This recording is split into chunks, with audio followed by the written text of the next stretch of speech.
Ouza. Je sais pas si t'es de cette époque-là, moi oui, et c'était franchement marrant. Globalement, c'était plus marrant parce qu'on avait moins de gens, on n'avait pas de gens français en fait. Euh, Centon, 3S, BL 223. Donc, 2 to 3S, de 2 à 3S. C'est l'explication donnée au 223S. Moi, j'aurais préféré 423 pour 4 roues motrices 2 à 3S et 223 pour 2 roues motrices 2 à 1. Ensuite, ils ont gardé le nom de Centon pour le 4x4 et ils ont fait le de roues motrices en Fury.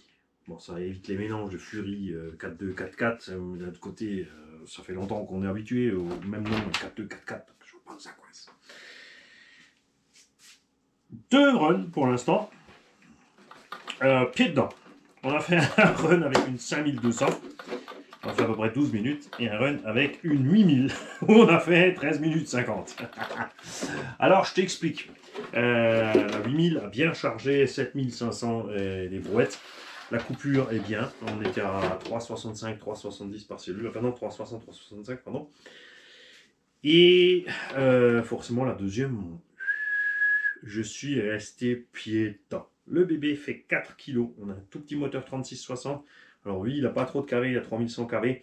L'étagement est pas mal, la Vmax n'est pas délirante. Pour une utilisation normale, je pense que monsieur tout le monde arrivera sans problème à une vingtaine de minutes. Avec une 3S 5000 et avec une 8000 un peu plus.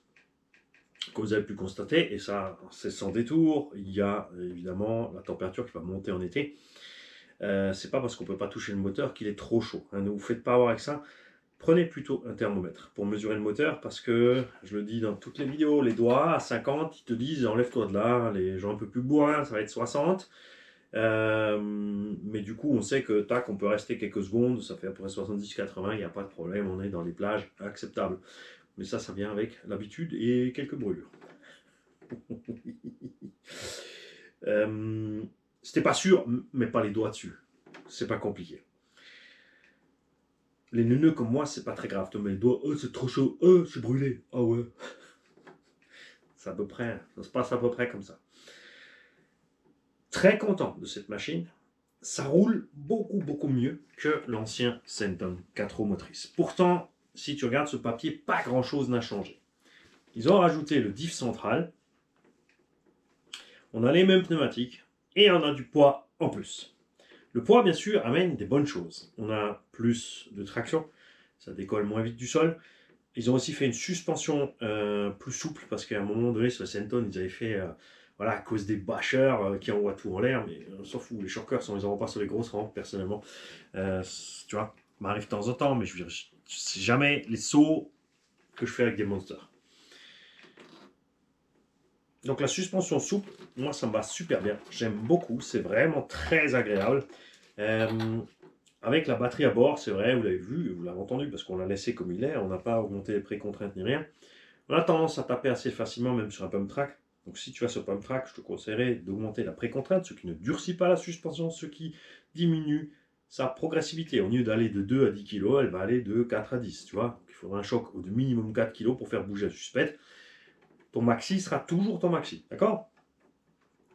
Ça changerait. Tu peux durcir un petit peu les huiles ou changer les pistons avec moins de trous ou des trous plus petits si tu veux durcir ta réaction pour aller taper moins fort sur les pump tracks.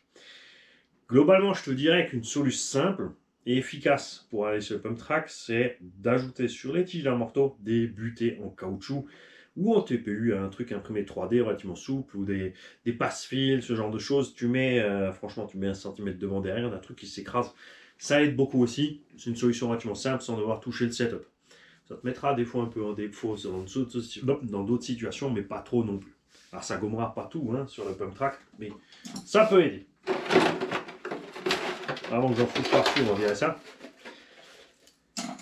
L'arceau et la cage fonctionnent à merveille. C'est sûr qu'avec le temps, la carreau, on va commencer à abîmer un petit peu l'arrière ou au niveau des ailes, puisqu'ils ont choisi de ne faire cette structure qu'au milieu. Le système de fixation rapide fonctionne bien. Peut-être qu'ils ont fait un peu compliqué, un peu lourdeau. C'est vrai que de nos jours, on a tellement de puissance avec le brushless que c'est pas vraiment grave. On a perdu le sticker. On coupera à gauche à droite de façon égale. La carreau, t'aimes la forme ou t'aimes pas. Moi, c'est pas dégueu, mais je suis pas. Voilà, c'est pas waouh. Comme le Moyave 4S. Tu vois, le Moyave 4S, tu vois, waouh, ma foi. Niveau des couleurs, comme j'ai dit, on aurait aimé le même effort sur les autres couleurs, le jaune et le rouge, que sur le rose. Manque un petit peu quelque chose pour moi. Mais bon, c'est chouette d'avoir évolué quand même. Donc au niveau de la carreau, pas de surprise, surtout que ils ont mis la dose de Lexan. Hein, ils n'ont pas fait une carreau en papier, donc ça c'est cool. Le système de fixation qui se prend dans la carreau, tu as vu, c'est des fois, il faut une petite habitude. Hein, c'est pour le gérer, pour enlever facile, remettre facile. Mais c'est très bien vu et c'est bien sûr pompé chez Traxxas sur le Sledge.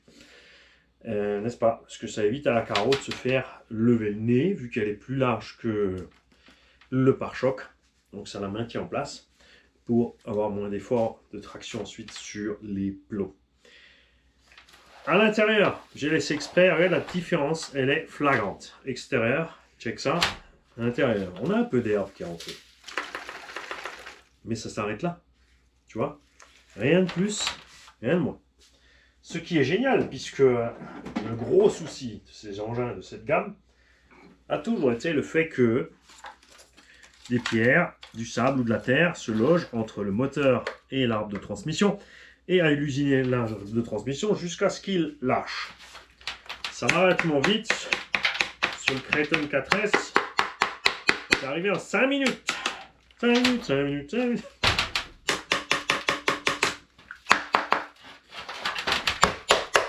Ah oui, je te dis, on allait faire le boulot ensemble. J'essaie de passer un peu moins de temps sur les RC, donc je me limite à 1 heure ou 2 par jour. Tu vois, où je me fais un forfait à la semaine. Et donc, j'ai un certain temps pour faire les vidéos, un certain temps pour travailler. Donc, on fait les choses ensemble. Comme ça, ça me permet de faire les vidéos. Et ça me permet de bosser quand même un minimum dessus. Mériterait cet engin un moteur 36 par 70. Perso, j'y verrais très bien le moteur, évidemment, de la série 4S. À bord, pas forcément en 4S. Un moteur un peu plus coupleux, comme ça, reste en 3. Bon, on aura toujours bien sûr la consommation. Et comme l'a dit un abonné, c'est vrai que si tu passes un combo 4S dessus, vu la différence de prix, il ne vaut-il pas mieux prendre un Moyave 4S. Mais le Moyave 4S, il ne suffit pas en 4, on le met en 6. On est toujours au même endroit. Donc ceux qui roulent fort, on préfère mettre 4S là-dedans. Donc le combo du Moyave 4S là-dedans va très bien. Je parle du 2400 kV en 36-70 avec un variateur de 120 ampères à peu près. Pas 220, mais 220 ampères. Perso, surpasse. En ce moment, c'est surpasse qui me plaît bien en 4S. Le variateur 4S surpasse, ça n'a pas de problème. Et les moteurs 36-70, les Supersonic V2 vont très bien. Et on a un coût vraiment bien maîtrisé. On est, je crois, à 65 ou 80 € le combo 4S. Dans ces zones-là, ce qui est cool. C'est pas les meilleurs, mais c'est pas mauvais. Et à ce tarif-là, franchement, ça me plaît. Donc moi, j'irais plutôt mettre ce combo là-dedans avec une batterie 4S légère, une Uvo, par exemple 4S, qui fait 410 grammes. Dispo la paire sur Amazon pour... faut attendre des fois un peu, t'attends dans ton panier, d'un coup ils te proposent 30%, donc tu t'en tires à, je crois, 80 balles la paire, ça fait 40 balles la lipo en 4S. 5002 très légère, suffit largement si tu as suffisamment, justement, si tes KV sont à 2004, ta conso sera pas énorme. C'est exactement ce qu'on a fait dans le Slash Raptor, ça va à merveille. Les amortos. G-Speed nous a signalé qu'ils ont arrêté de coller les bagues au-dessus. Là, tu peux les démonter facile, ça ne te permet pas d'accéder à l'amorto. C'est juste que tu peux démonter le capuchon. Si tu casses le capuchon en part, c'est moins compliqué qu'avant. Donc ça, c'est cool. Pour l'accès méca, on en a parlé lors de l'unbox. Ça, c'est le genre d'engin que je dirais de ne pas aller rouler quand même dans les graviers, tout comme Slash et compagnie. Enfin, ça encaisse un peu, mais parce que ça va te découper tes cardans quand ça va se coincer entre le cardan et le cardan qui est assez épais. Traxxas sur ce coup-là a le même problème, contrairement au Max Slash où on a les triangles qui ont des gros ajours et des cardans qui sont loin des triangles. Ici, tout est relativement proche, donc ça peut se coincer des mauvais endroits et te faire des surprises. Donc tu n'hésites pas quand tu roules, quand tu vois qu'une roue qui coince un peu, tu t'arrêtes, tu sors la caillasse. Ça, c'est sur tous les engins globalement. C'est des trucs qu'il faudrait faire. Hein. Des fois, on n'est plus trop filant, mais juste on claque un coup de marche arrière. Et après, ton truc, il reste dedans et tu usines le moyeu. C'est pas mal. Après, c'est drôle en vidéo, c'est sûr, quand on la roue pas, parce que le moyeu, il a été bouffé. Ce qui énerve tout le monde sur cet engin, c'est bien sûr ça. Ces sangles ne sont absolument pas pratiques en 3S. Tu dois les tirer vraiment tout en bas, regarde, pour passer ta lipo. Alors, il y en a une que tu peux laisser un peu fermée, mais l'autre, il y a une des deux que tu es obligé d'ouvrir. Et après, l'accès est complètement débile, puisque tu dois passer sur le plastique, passer le velcro dedans, et aller le verrouiller là-dessus. Alors, si tu veux pas t'ennuyer, je dirais au plus simple, tu coupes. Tac, tac. Ou tu enlèves ces sangles et tu mets des sangles relativement standards qui t'empêcheront pas. En gros, ils t'ont prééquipé pour le 4S. Tu vois, parce que ces sangles sont bien pour le 4S, mais pas pour le 3. Ce qu'on n'a pas compris, c'est pourquoi ce bac lipo est aussi court. On a de la place jusque devant sur le châssis. Ils ont bloqué ça en 135-140. C'est très petit. Moi, j'aurais vraiment bien aimé qu'on ait la possibilité d'avoir le bac jusque devant. C'est pas les seuls. Vous avez vu, sur Slash, c'est exactement la même chose. Alors, comparons un peu, puisqu'on est là, ces histoires-là. Cet engin est disponible dans les 380 € chez Traxxas. Pour 380, tu ne reçois que le BL2. Le BL2 qui n'a pas ces performances-là, même s'il est plus léger. Il fait 2,7 kg par là, le BL2. Tu n'arriveras pas à tirer la VMAX que tu as dessus là. On va pas se mentir. Si tu prends le VXL, là ça picote. Le tarif, ce que je préfère toujours encore sur le Slash, c'est le châssis plus haut au centre. Celui-là, il est vraiment plat. C'est-à-dire plutôt à comparer avec un Slash de châssis LCG. Donc soit tu as acheté un Slash et tu as changé de châssis, soit tu as acheté l'Ultimate. Mais là, niveau tarif, t'es en vue, Pacho. Tu vois ce que je veux dire? C'est n'importe quoi. Ils sont fous, c'est pas gaulois. Donc ça, c'est dommage. Les amortos chez Arma sont mieux. Les biellettes sont plus lourdes et plus balèzes, mais les Traxxas suffisent large, même les plastiques. Alors là, pour moi, il n'y a pas de différence. Les cardans sont tout aussi bons maintenant chez l'un que chez l'autre. Quand Arma avait commencé à lancer ses cardans, ils étaient meilleurs que ce que Traxxas avait fait. Entre-temps, Traxxas, ils se sont réveillés et ils nous ont fait encore un peu mieux. Mais c'est volumineux. Donc ça a des pour et des contre. Je t'ai expliqué pour le niveau ce qui se coince dans la transmission ou pas. Oh là là. Pas oulala, mais oh là là. C'est rien. Voilà un peu ce que ça donne les cardans chez Traxxas. Du coup, entre-temps, maintenant, sur toutes les versions achetées, tu as des cardans qui étaient montés sur les Max V1. Je pense qu'ils avaient une moule encore, ils avaient plein de pièces et ils ne savaient pas quoi en faire, vu que sur les Max et les Max Slash, ils ont mis encore plus balèze maintenant. La direction va bien. On a toujours, là, c'est avantage Traxxas, même s'ils ont un cerveau plastique. C'est le montage là-bas qui est beaucoup plus logique qu'ici. On a toujours le fait que les petits graviers vont se mettre dedans, alors moins que la baignoire, je pense, maintenant complète, et qui vont bloquer cette direction. Tu vois, les saletés rentrent par là ou par en haut, et ça ne suffit pas pour les sortir, résultat, ça coince là-dedans. Ce que beaucoup ont fait, c'est un trou à la cycloche de 30 mm. 25 ou 30 mm, là, un trou dedans, et basta, tout ce qui rentre peut sortir. Je comprends pas cette obstination d'Arma, puisqu'on est maintenant sur du V4, mine de rien. Hein. Oh non, c'est pas V4, c'est 223S, c'est une V4. Ils ont rajouté un diff, ils ont rajouté la baignoire, et vas-y, ça s'arrête là. Donc, je comprends pas cette obstination de faire ça, au lieu de dessiner une nouvelle platine radio, avec le cerveau debout. Hein, ou alors couché à l'ancienne. Si déjà tu le laisses coucher, tu laisses de la place. S'il est couché et que le machin, le palonnier va comme ça, pour aller coincer quelque chose, ça sera beaucoup plus compliqué. Une étrangeté, donc ce petit variateur récepteur. Ça aussi, ça embête plein de gens, puisque quand tu veux aller mettre un vario plus puissant, eh ben, tu te retrouves sans radio. C'est un problème radio. C'est bon pour changer un vario qui va coûter... Horizon Hobby, ils vont certainement pas hésiter à nous vendre ça entre 80 et 120 € en gros, alors qu'on sait très bien que un vario de cette taille-là, c'est qu'un 80 ampères, un surpasse, ça vaut 35 balles. 3S, voilà, c'est 35 balles. Que, après, si c'est fiable, bon, Personne n'aura de problème, évidemment. Ceux qui, comme moi, vont vouloir changer le moteur, qui auront besoin d'avoir été un peu plus balèze que 80 ampères, vont bien sûr se retrouver dans le fait d'acheter un moteur, d'acheter un variateur et d'acheter une radio. Donc 35 à 50 euros une radio, sympa. Si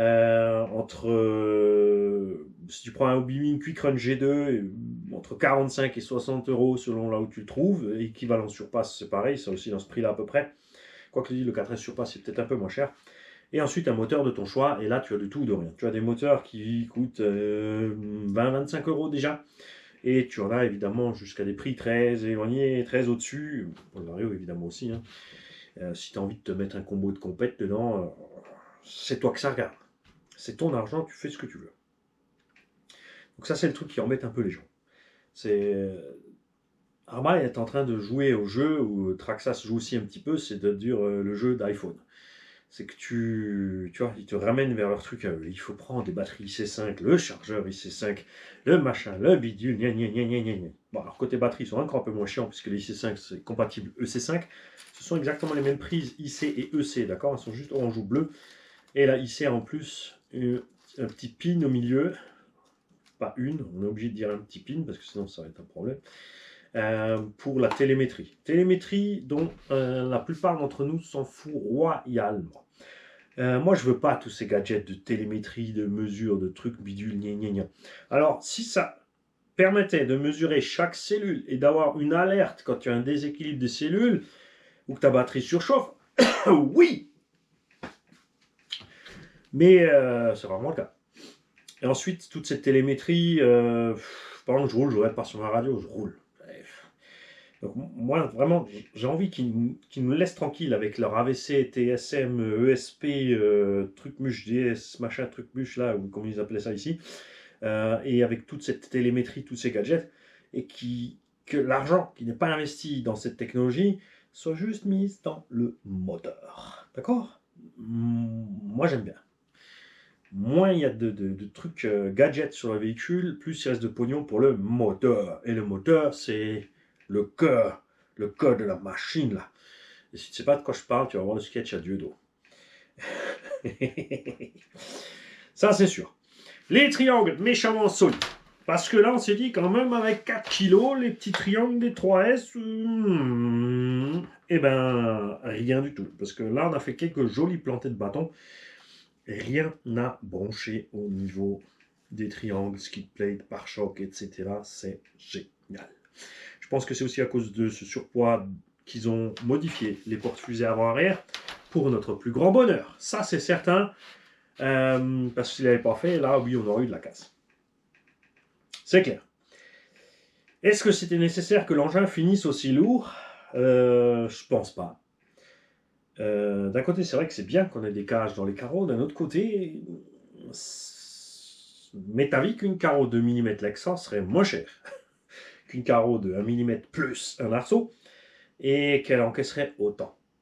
Pour le système de fixation rapide, là aussi, ça rajoute du poids. Il y a peut-être moyen de faire des fixations rapides plus légères. Le problème, c'est qu'il y a une autre marque qui a déjà déposé le brevet. Donc, voilà. Comme c'est vendu US, une marque US, ils ont un problème. C'est évidemment que les Chinois, eux, ils s'en tamponnent le coquillage, et ils ont bien raison, c'est nous qu'on l'a fabriqué, c'est peut-être même eux qui l'ont pondu d'ailleurs. Donc nous, on en vend sur nos petits MGX, Raro, machin, bidule, ils commencent à avoir des fixations rapides à toutes les sauces, partout, et sans hésiter des copies de ce que font les autres, parce que ils peuvent plus rien leur dire. Ils peuvent leur dire, ah non, attention, hein, sinon tu n'as plus le droit de vendre ton produit chez nous. Bah tant pis, alors je vais chez les autres, et puis nous on consomme nous-mêmes, et puis toi tu te démerdes, tu joueras avec une ficelle et un bout de pneu.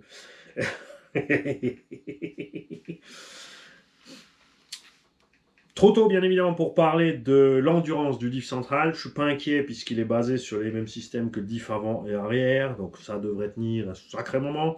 J'ai pas eu de soucis dans le 4S, cela on l'a cherché en 6. Hein, donc ma foi là c'est bon. Tu peux ajouter sur cet engin une bâche barre, comme ils appellent ça. D'un autre côté, tu as déjà la cage qui relie l'avant à l'arrière, qui rigidifie déjà pas mal le châssis. Je pense que c'est pas utile d'ajouter ce genre de choses. c'est un engin de loisir, tu as des petits jeux. Encore, regarde à l'arrière, ils ont bien maîtrisé les jeux. À l'avant, ce jeu vient uniquement de la barre de Ackermann qui se balade un petit peu. Ça ne dérange pas du tout. Il faut savoir qu'à l'accélération, tout se cale et au freinage, tout se cale. Le problème, c'est à la roue libre. Là, ça va se balader un peu. Mais même quand tu lâches tes gaz, tu as un transfert des masses vers l'avant qui va faire que ce petit jeu-là sera pas un problème. Si tu avais ce même jeu à l'arrière, là, le popotin qui se balade, je l'ai montré sur le MTX. Les effets, tu sais, quand tu lâches les gaz au bout de la ligne droite. C'est tout ce que ça fait ces jeux, donc ne vous faites pas de mal avec les jeux. Ce sont des engins en plastique et en acier, même si c'était full aluminium, parce que le truc, c'est qu'on envoie ces trucs à 60-80 km/h dans le tout-terrain, ou sur la piste, et des fois, il y a des crashs. Et alors, je me marre toujours, moi, quand il y a des gens qui sont super difficiles et qui oublient que quand le véhicule à 80 h il prend un virage, il y a bien plus de stress sur la pièce que quand tu fais ton petit saut de travers. C'est comme ça. Je suis content que le roulement au milieu, il bouge plus et qu'ils l'ont mis plus loin. Donc je pense que tous ceux qui ont des Creton et Outcast V2.5, quoique il est peut-être plus petit en diamètre cet arbre-là, il est plus court. Donc ce serait un problème de prendre cet arbre-là, puisque en fait ils ont modifié la longueur de ce manchon pour pouvoir mettre le roulement un peu plus en arrière. Hein, donc tu ne pourras pas piquer ça pour l'autre. Mais bien sûr sur tous les 3S ça va se monter. Beaucoup bien sûr sont allés se servir du boîtier différentiel central en alu plus le différentiel central chinois qui coûte 35-40 €, alors que Arma essaie de te vendre cet ensemble à 110 balles. D'accord. Et bien sûr, l'alu c'est un peu plus lourd, le diff dedans il tient bien. Pourquoi se compliquer la vie? Aller acheter une pièce d'origine à 110-120 balles. Ça n'a pas de sens. De toute façon, c'est exagéré comme tarif pour un simple boîtier et un diff central. C'est du délire. Le diff devrait coûter dans les 35 balles et le boîtier 15-20 balles et ça s'arrête là. Et pas 70 € de diff et 50 balles de boîtier. C'est n'importe quoi. Ça, c'est l'autre chose qui m'ennuie chez Arma. Alors, ils sont moins chers à l'achat, mais ils sont beaucoup plus chers en pièces. Après, ce que tu vas casser le plus souvent, c'est pas ça, hein. Évidemment, ça va pas casser. Ce que tu vas casser, c'est peut-être un triangle, un amortisseur. Et encore, les triangles de cette série, j'ai un peu mal à comprendre. Je pense que c'est un autre fabricant qui fait cette machine pour Arma. C'est pas eux non plus qui fabriquent, évidemment, Krauten et Outcast. Mais on a clairement un autre plastique ici. Les pièces sont plus fines. Pourtant, elles sont hyper résistantes. Vous avez vu sur les Arma 4S, j'ai cassé un châssis, mais à aucun moment un triangle ou quoi que ce soit du genre. Hyper solide, et on l'a envoyé, comme dit, celui-là, on l'a envoyé le genre. Hein. J'ai pas fait semblant. Vous l'avez vu sur les rampes, il manquait l'arrière, on a continué jusqu'à ce que plus rien n'avance. Ou même on était arrivé à la coupure lipo avec le diff qui se promenait à l'air libre à l'arrière. Tellement on était violent que la machine, et tout a tenu bon. Donc ça, c'est le genre de pièce où je suis pas inquiet. Mais c'est pour ça que c'est vrai que c'est assez marrant que sur d'autres véhicules, après on se retrouve avec des plastiques énormes et lourds, alors que ils ont quelqu'un qui sait les faire, clairement. Hein, Traxxas aussi, hein, c'est sûr. Tu vois les triangles du Max, ils sont rikiki par rapport à la machine, et pourtant, je n'ai toujours pas cassé. Le plastique, c'est fantastique. Il y en a beaucoup qui sont persuadés que tout en alu, c'est beaucoup mieux. Et quelqu'un m'a dit quelque chose, par contre, oui, ça, je comprends. Dans les pays où il fait très chaud, les gars, ils roulent sur piste avec des engins. Ils mettent plus d'alu sur les engins pour une raison très simple. Il fait tellement chaud que le plastique est super méga flex et il se déchire. Ça, je comprends tout à fait, tu vois. Mais sinon, mettre de l'alu partout, c'est pas optionner la machine. Forcément. Tu vas casser plus loin, tu vas l'alourdir. Et quand on a des engins comme ça, c'est vrai que on voit beaucoup de gens toujours râler sur les machins. Alors, on râle, principalement, moi, je râle sur les prix. Ensuite, je râle quand j'ai payé quelque chose cher et qui n'est pas solide. Par exemple, le RC4VD Carbonasso qu'ils ont essayé de nous vendre à 900 € des brouettes. Vous avez vu que c'est un simple engin chinois avec des amortisseurs à 10 balles chinois. C'est vraiment une honte ce qu'ils font. Ça, là, tu vois, là, moi, je le rentre dans le lard. Traxxas, ça nous embête les prix, mais le sledge est sacrément solide. Le Max Slash, le sledge aussi, le Max aussi, X-Max aussi. Donc voilà.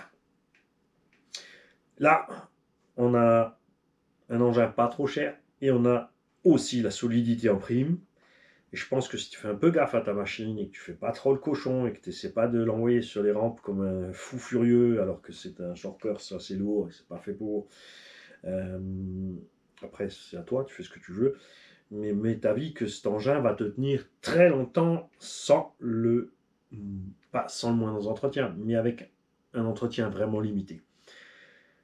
Ce que je vous conseille absolument de faire, c'est de régulièrement aller démonter la partie du vif central ici et de contrôler les roulements ici qui sont assez fins.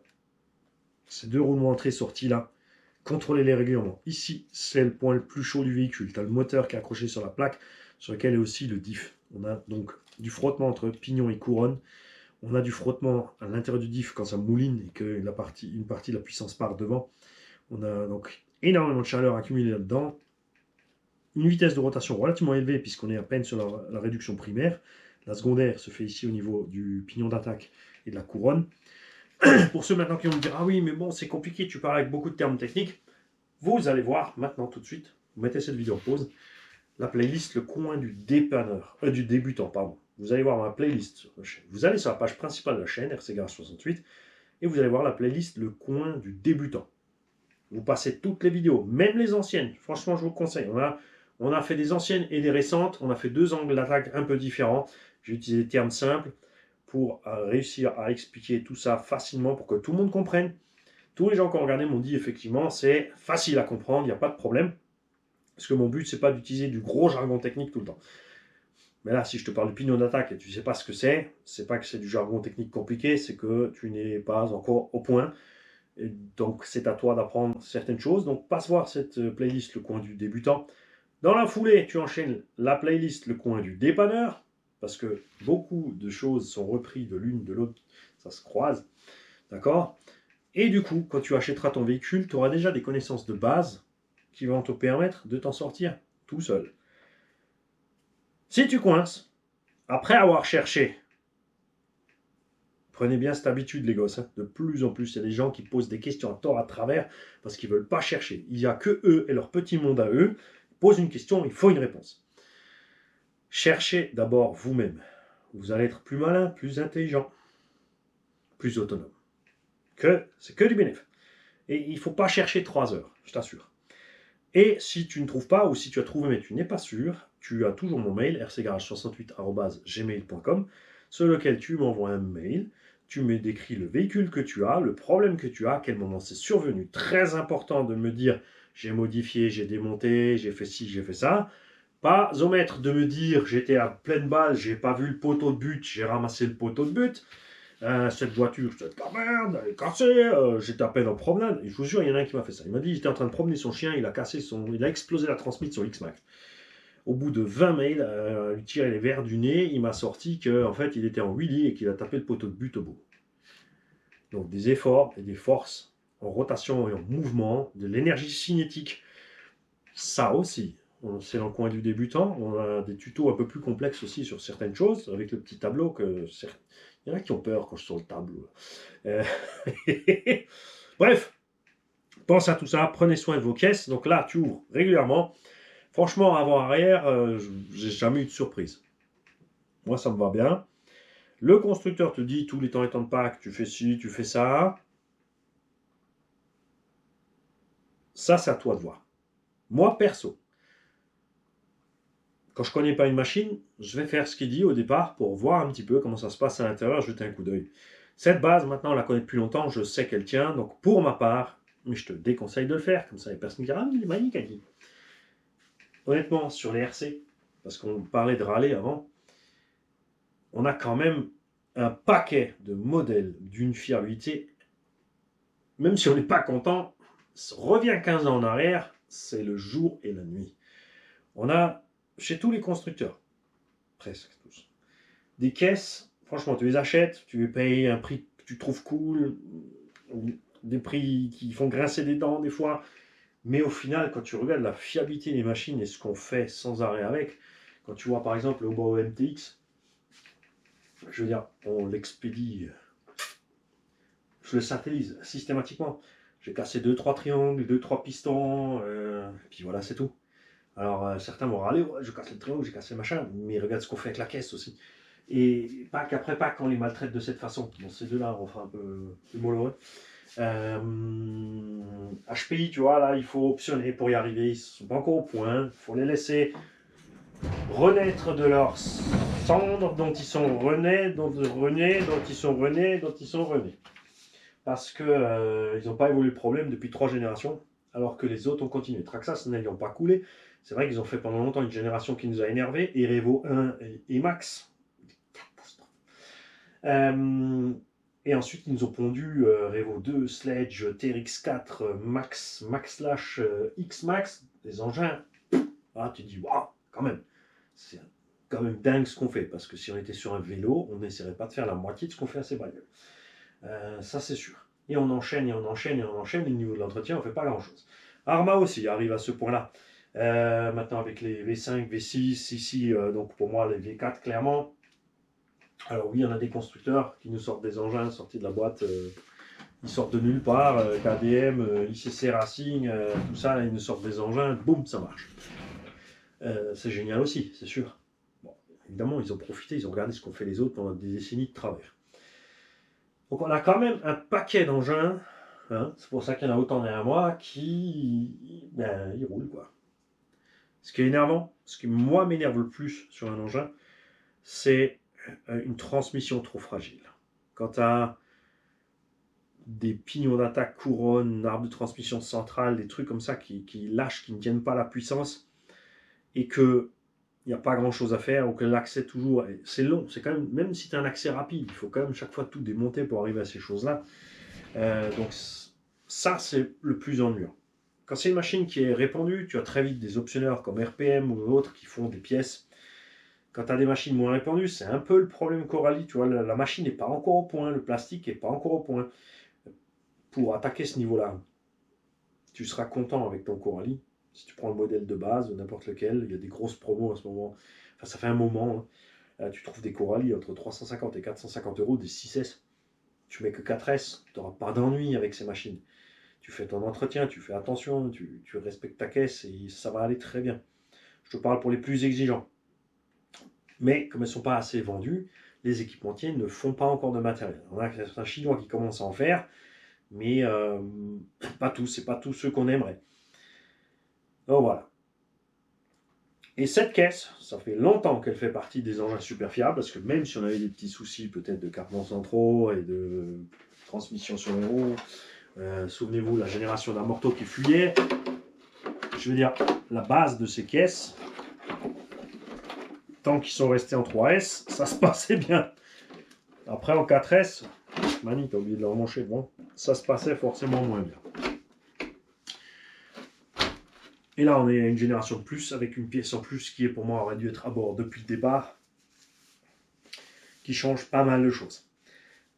On compte sur vous, bien sûr, tous ceux qui en ont déjà acheté, pour nous parler de l'endurance, moteur, variateur, de la chauffe, tout ce genre de choses, puisque ça, ce n'est pas ma machine, a été mis à disposition par rcfastcars.com, votre magasin spécialisé en pièces de rechange et en véhicules Arma. Et tu peux bien sûr commander tout ce qui vient de chez Horizon Hobby, chez Yves. Un gros stock à dispo, et il est au courant de ce qu'il a en stock. Et cet engin va donc continuer sa route. J'attends les instructions du patron pour me dire s'il vient chez lui ou s'il va ailleurs pour d'autres essais ailleurs. Et on compte justement sur tous ceux qui enchaînent les packs, qu'est-ce qu'ils l'ont acheté pour eux, nous tenir au courant de ce qui se passe. J'adore les pneumatiques qui sont dessus. Ils sont par contre très glissants sur le sable. Ils vont bien à la terre et l'herbe. C'est vraiment... Terre et herbe, c'est vraiment le truc pour lequel cette machine va super bien comme elle est là. Si tu roules sur un terrain plus sableux, change tes roues. Alors oui, ce sont des Exat 14, ou peut-être c'est encore du 12 sur le Senton, je ne sais pas, les démonter. Vous me direz ça, si c'est du 12 ou du 14. Donc c'est pas un problème, si c'est du 14, tu peux mettre du 12, et même en 14, on trouve aussi de plus en plus de jantes et de roues, notamment chez Louise. Donc il faut juste que tu prennes les roues adaptées à ton terrain. Évidemment, ceux qui vont rouler sur le goudron, il y en a qui me disent « Ouais, les pneus ne sont pas endurants, c'est vraiment nul. » Tu roules sur quoi? Sur parking. Je peux rien faire pour toi si tu n'es pas assez malin pour acheter des roues spéciales pour rouler sur le goudron pour ta caisse. Et que tu ponces tes pneus tout terrain. forcément. Ça, c'est normal. La carreau est solide, les plastiques sont bons, la transmission tient le coup. Comme dit, c'est vraiment une... Ça dépendra de ce que tu fais avec ta caisse, la bémol du combo. 4 kg, on a un combo qui va bien dans 3 kg. C'est un peu... Mais on a un prix que ça va. Donc après, l'un dans l'autre, il faut choisir ces trucs. Je vous souhaite à tous une belle journée. Moi, je vais rapidement switcher à l'allemand pour leur expliquer aussi ce qu'il en est, parce que ça fait un moment que je ne me suis pas occupé d'eux et ils disent que je vais les abandonner. Salut les Kiki. Hallo Jungs, wie geht es euch? Wir sind heute dran, die Rückmeldung, die Zusammenfassung zu machen, wissen, was wir hier festgestellt haben an dem AMA Centon 4x4 223S, was für die Engländer heißt 2 to 3S, das heißt von 2 bis 3S. Persönlich hätte ich gerne, dass das Ding hieß 423, heißt Vierradantrieb 2 bis 3S und der Zweiradantrieb 223. Wieso heißt der Centon, der andere Fury? Fury ist jetzt dieselbe Karo als ein Centon drauf. Einer ist Centon, weil er 4x4 ist, der andere ist Fury, weil er Zweiradantrieb ist. Jeder macht es, wie er will. Mit den Namen. Mit den Farben auch. Ich hätte gern ein bisschen mehr Arbeit gehabt auf der Farbe, auf dem gelben und roten, genauso wie sie die Arbeit geleistet haben auf dem pinken und blauen, weil das ist wirklich die schönste Karo. Da haben sie andersrum gespielt mit den Farben, hätten sie hier auch machen können mit dem Gelb, dass die Flügel anders sind statt weiß oder irgendwas, dass es besser rauskommt, aber das ist ja nur Geschmackssache. Das ist eine Kleinigkeit. Schnellverschluss geht super, natürlich ist es halt ein bisschen schwerer, komplizierter als das Traxxas-System. Aber somit haben sie natürlich kein Problem mit gesetzlich, weil es zu nahe dran ist, an was die anderen machen. Clever natürlich, dass die vom Sledge hier kopiert haben, dass die Nase mit der Frontstoßstange verbunden ist. Am Sledge ist halt im Shocktower. Damit ist die Front schön geschützt und wir haben hier keinen Knick von der Karo. Am Heck ist nichts, aber die Stoßstange ist schön breit. Ist natürlich schwer, ist klar. 700 Gramm haben wir ja gesagt, am Box wiegt das Teil. Gewicht hat Vorteil, Nachteil. Vorteil ist, das Auto ist schwerer, bringt besser die Kraft am Boden als früher. Und dadurch noch den Centerdrift drin ist es noch besser. Das Ding fährt jetzt wirklich schön. Centon 3 war immer so ein bisschen steifen Bock zum Fahren. Die Reifen sind super im Rasen und im Grund. Auf harten Unterboden, Sand und so, ist es viel zu rutschig. Heißt aber nicht, dass das Auto schlecht ist oder dass irgendwas kacke ist. Du musst einfach die Reifen kaufen, die passen mit deinem Gelände. Ich fahre gern meistens Rasen und schweren Grund und deswegen bin ich sehr zufrieden mit den Reifen.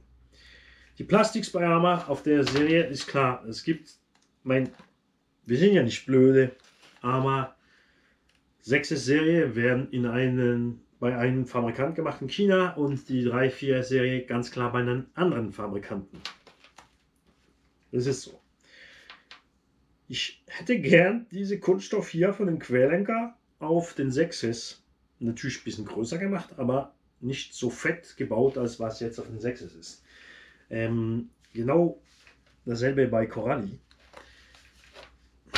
Besseren Kunststoff und weniger ist weniger Gewicht. Gewicht ist negativ für den Antrieb, für den Stromverbrauch und beim Überrollen. Solange du auf dem Boden bleibst, geht alles gut. Wenn du mal abhebst in ein schweres Auto, dann überrollt er viel mehr.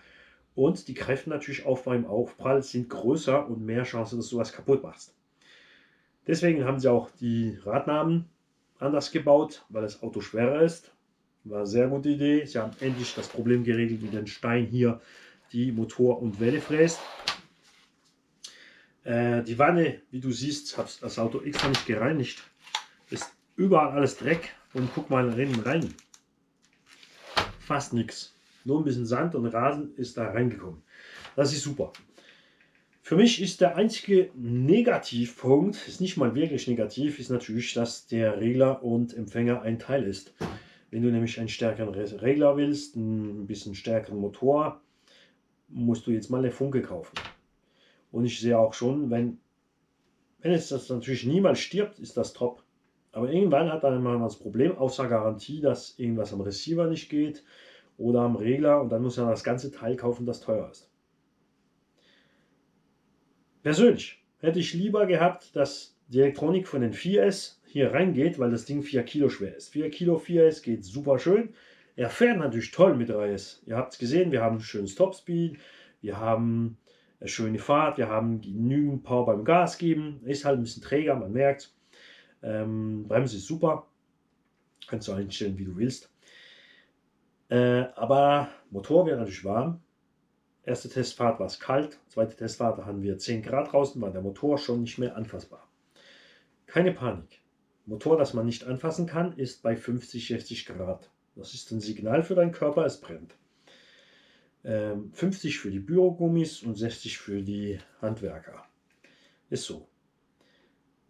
Ich würde jetzt natürlich auch nicht meinen Fuß drauf machen. Ich bin empfindlicher natürlich von den Füßen als von den Händen. Ist ja klar, ich arbeite nicht mit meinen Füßen.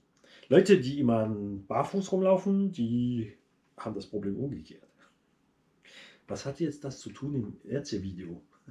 Es macht mir einfach Spaß, darüber zu reden. Also, wo waren wir? Beim Brennen von den Füßen und Händen. Motortemperatur, eine gute Motortemperatur, die die Motoren gut aushalten, ist nicht wie überall mal verzählt wurde, ja, es muss nie mehr als 60 Grad warm werden. Das ist Kappis. 80 Grad ist normal für einen Motor. Es muss einfach nicht darüber. Konstant 80 Grad ist kein Problem. Viele Motoren steigen bis 60, 80 Grad, dann bleiben sie bei 80 Grad, weil eben die Kühlung in der Lüftung schön funktioniert. Schwierig wird es natürlich, wenn es wärmer wird als das. Ist klar. Also keine Panik, ist nicht, weil du den Finger nicht drauf lassen kannst, dass es zu warm ist. Am besten kaufen Thermometer. Selbst ein billiger, der nicht stimmt, ganz ist egal. Wir sind ja nicht bei 3, 4, 5 Grad, okay? Spielt ja keine Rolle. Guck einfach, dass das Ding um die 80 Grad bleibt. Kann mal rauf auf 90, aber natürlich, wenn es wärmer wird, dann fängt alles zu kochen. Deswegen auch. Hier ist der wärmste Punkt. Der Motor wird warm. Wir haben natürlich Ritzel, die wärmen durch Reibung. Wir haben natürlich die Ritzel im Diff drin, die reiben durch Reibung. Die wärmen durch Reibung, wenn du Gas gibst. Und das Center-Diff natürlich arbeitet. Ist ja klar. Also 3 Grund, dass das Ding warm wird. Und wir haben hier nur 2 dünne kleine Lager drin. Also mach wirklich regelmäßig hier dieses Teil raus. Geht ja schnell, ihr habt es gesehen. 2, 3 Schrauben, einen Clips und wams ist das Ding draußen. Und guck die Lager an. Mach bessere rein. Wenn du sie das erste Mal ersetzt, nimm keine Arma-Lager, nimm was Besseres. Es gibt viele bessere Lager als die Armas. Das ist auch so bei jedem. Ne? Das ist auch bei Traxxas oder so. Also typisch 1:10er, sagen wir mal. Im 1:8er Bereich haben wir doch also regelmäßig gute Lager dabei. Sie sind nicht schlecht, aber es gibt bessere. Dann musst du es weniger öffnen, musst du sie weniger ersetzen. Natürlich sind teure Lager, also bessere Lager teurer. Wenn du jetzt, du findest zum Beispiel Lager für 1 Euro Stück, aber du findest auch Lager für 20 Euro Stück. Hier würde ich sagen, rentiert es, diese bessere Lager reinzubauen, damit du Ruhe hast. Vorne, hinten hatte ich noch nie speziell Probleme mit dem Lager, auch nicht mit dem Differential, also habe ich auch keine Angst für Center Diff. Wir haben es auch im 4S probiert mit 6S. Wir haben das Ding gefahren wie ein Tollwütigen. Also dem ersten Arma 4S 2.5, den habe ich wirklich die Hölle gegeben, weil ich war so enttäuscht vom V1. Und es hielt alles gut. Natürlich hatten wir Brüche, aber wir haben es ja auch gesucht. Ist so.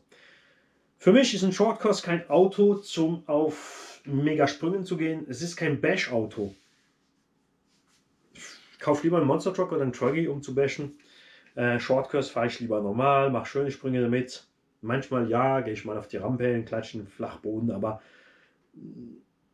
viele Leute reklamieren, ja, wir haben das Wind, das reingeht, das Auto fliegt schlecht, der Maxlash ist ein schlechter Jumper, ist auch ein Shortcross. Wieso kaufst du einen Shortcross für Springen? Du weißt, du hast das Fallschirmeffekt, und dass irgendwas mal dass es falsch geht bei der Landung. Das Auto ist auch schwer und klatscht schnell am Boden. Gerade aus der Packung ist es sehr sanft eingestellt. Genau wie der Mojave Fies, und das genau mag ich. Das Auto ist sehr, sehr angenehm auf der Dämpfung. Wenn Karo und Batterie drin ist, ist es schön weich. Es fährt schön. Die Räder arbeiten schön mit dem Offroad. Ist super. Für die natürlich mehr Pumptrack oder so fahren, ja, musst du ja ein bisschen mehr Federspannung geben. Also Vorspannung ist ja nicht härter, ist einfach mehr Vorspannung, ein bisschen fetteres Öl drin, also dickeres Öl. Vielleicht ein bisschen mehr Puffer einbauen, damit es nicht so fest am Boden klatscht. Ich liebe die Reifen, die Dämpfer, die Wellen, die Koppelstangen, der Kunststoff, der Centerdiff. Der Motor ist ja nicht schlecht, ist einfach vielleicht ein bisschen am Limit untermotorisiert für das Gewicht. Regler müssen wir mal warten. Also das Auto ist ja nicht meins, also ich gebe jetzt das Auto weiter.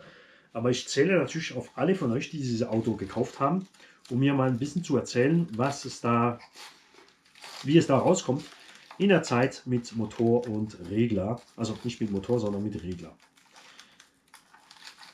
Ich finde es halt natürlich immer schade, wenn ein Hersteller, das mag ich auch nicht am BL2, also am BL2 geht es ja noch, ist einfach nur 2 ist blockiert. Aber so Sachen mit Einteil, Empfänger, Regler, wie auf den Kohlenzeugsbums da musst du jedes Mal noch eine Funke dazu kaufen. Natürlich sagen jetzt ein paar, nee, du kannst ja nur einen Receiver kaufen mit der Originalfunke. Der Receiver kostet 35 Euro. Für 35 Euro habe ich eine ganze Funke, die besser ist als die Originalfunke, also ist das ein bisschen schade. Wie gesagt, am besten wäre hier drin den 4S. Die 4S Elektronik. Einer hat mir gesagt, ja, aber wenn du da die 4S reinmachst, da kannst du gerade einen Mojave 4S kaufen. Falsch, weil dort mache ich 6S rein. Der ist ja 5 und was Kilo schwer. Okay. Es reicht, wie es ist. Es fährt super, schön, angenehm. Es sind ja nicht alle so doof wie ich. Auf jeden Fall. Wir wissen ja, dass diese Plattform von Reis schon lange gut ist. Wir hatten noch klar 2, 3 kleine Probleme, was wir gelöst haben. Wir haben ein paar Sachen besser gemacht. Ein paar Sachen sind jetzt anders mit dem Megalicht. Dann sehen wir in der Zeit, was da passiert. Und wir haben auch, ich habe es auf Französisch eben vorher gesagt, viele Autos seit ein paar Jahren. Wir motzen immer wieder. Meistens bin ich der Motzer auf den Preis. Oder wenn ich was gekauft habe, wo man mir was versprochen hat, in der Werbung, dass es das und das und das machen kann und es es nicht kann. Wie die Corollis, wo sie rausgekommen sind, V1, Antrieb ging kaputt, Wellen waren gebogen, Lager waren schlechte Qualität, Plastikkatastrophe. Dann kam Upgrade auf Upgrade auf Upgrade, es wurde nicht wirklich besser. Jetzt haben wir die besten Corolli Asuga Kagama, die sind jetzt für mich auf Level Arma V3.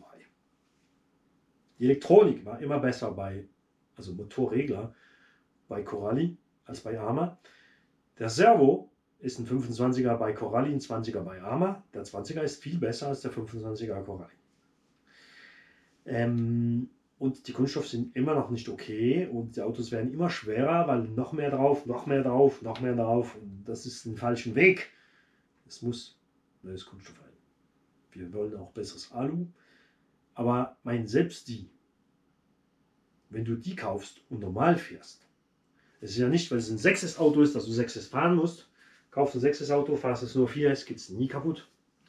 Selbst die Kraken V2 oder V3, ich habe diese Auto vielen Kinder, also Jugendliche, nicht verkauft, sondern gesagt, kauft die Autos, aber nur 4S. Und am Schluss sind sie 2, 3 Jahre gefahren.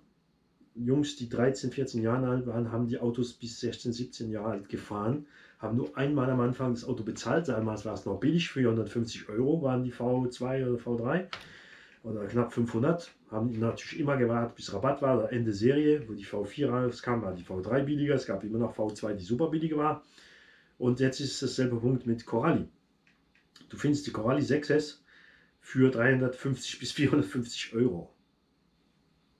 Kronos, Punisher etc. Machst nur eine 4S rein, fährst da ein Jahr, zwei, ohne irgendwas zu machen. Also ich meine jetzt, wo ich hingehen will, ist, dass wir enorm viele Autos haben, die zuverlässig sind.